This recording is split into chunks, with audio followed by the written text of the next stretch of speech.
Hi all, in this section we will discuss signal to noise ratio for SSB. Before we going to discuss the signal to noise ratio for single sideband signal, we have to first focus what is signal to noise ratio.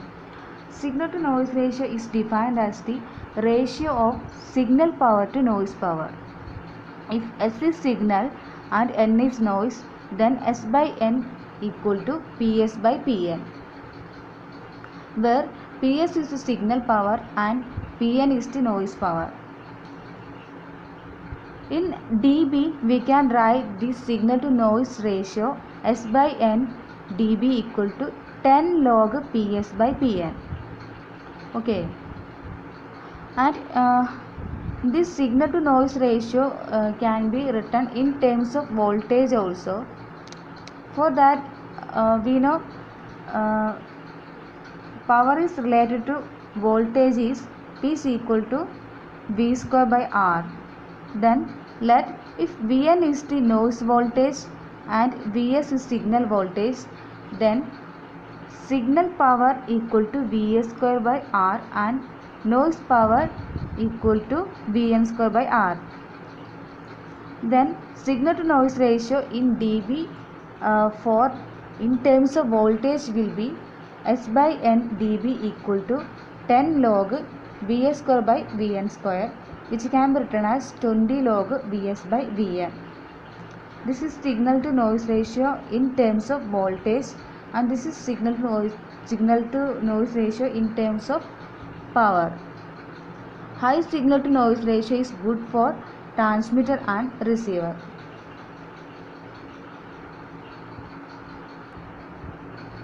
Now we are going to derive signal to noise ratio for single sideband suppressed carrier system. We know in the case of SSB, it passes only one of the sideband by suppressing the other sideband and carrier signals.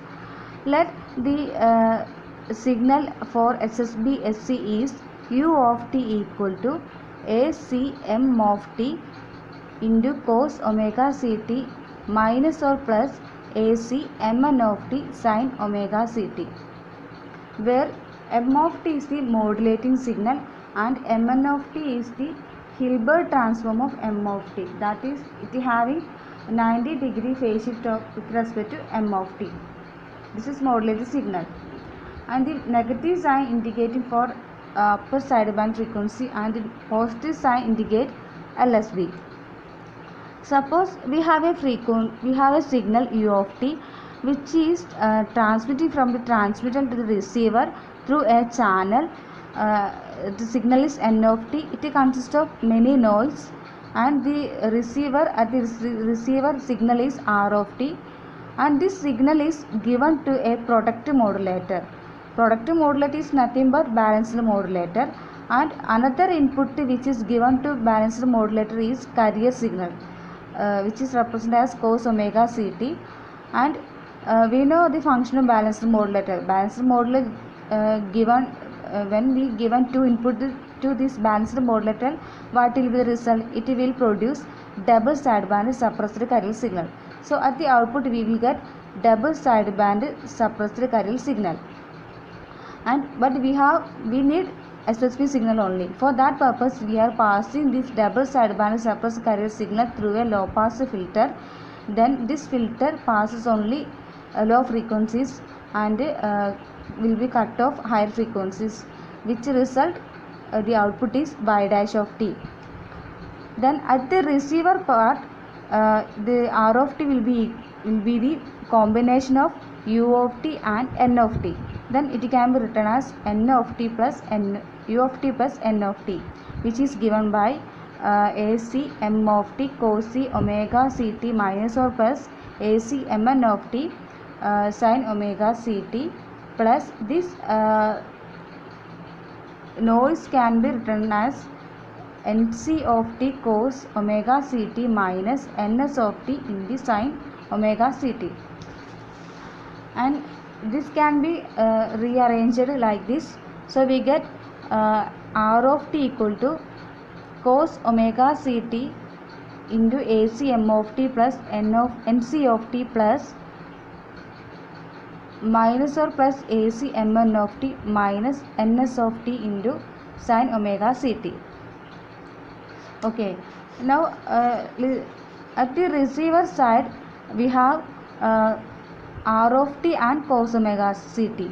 Actually this balanced modulus multiplies these two signals. Then we can write at the receiver side, y of t, this y of t will be equal to r of t into cos omega ct.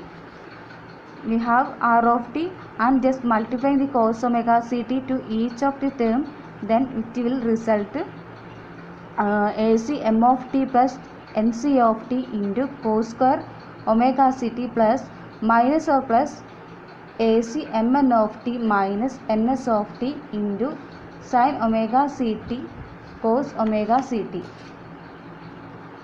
Then we know the relation cos square omega ct equal to 1 plus cos 2 omega ct by 2, and also we know 2 sin omega ct cos omega ct equal to sin 2 omega ct. Using this relation and rearranging, we can write y of t equal to half into AC m of t plus nc of t plus half into AC m of t plus nc of t into cos 2 omega ct plus half into minus or plus AC mn of t minus ns of t into sin 2 omega ct. Then we found this y of t again passes through the low pass filter in order to get SSB signal at the output. SSB signal, single sideband suppressed chiral signal at the output. For that purpose we are passing this signal through a low pass filter. Then our y dash of t will be which is contains only lower frequency part, because this is higher frequency, so it will be suppressed. This is also high frequency, it is also suppressed. So at the output we get only single sideband, that is lower part only. So y dash of t equal to half into m of t AC plus half nc of t. Then from this we can write signal s is equal to half AC square pm by 2, which is equal to 1 by 4 AC square pm, and noise can be written as n is equal to half pn by 2, which is equal to 1 by 4 pn. From additive wide Gaussian noise, power spectrum density can be written as Pn equal to eta by 2, and where the bandwidth of the SSB is varies from minus b to b, so we can integrate this in noise 1 by 4 into integral minus b to b eta by 2 dt, which is written as 1 by 4 eta by 2. The value of integral becomes 2b. Then after cancelling these parts we get 1 by 4 eta b. So we got signal part and noise part. Signal part and noise part. Now we find signal to noise ratio for SSB. For SSB signal is S by N SSB equal to half AC square PM by half eta B, which is equal to AC square PM by eta B. This is the derivation of signal to noise ratio for SSB. Thank you.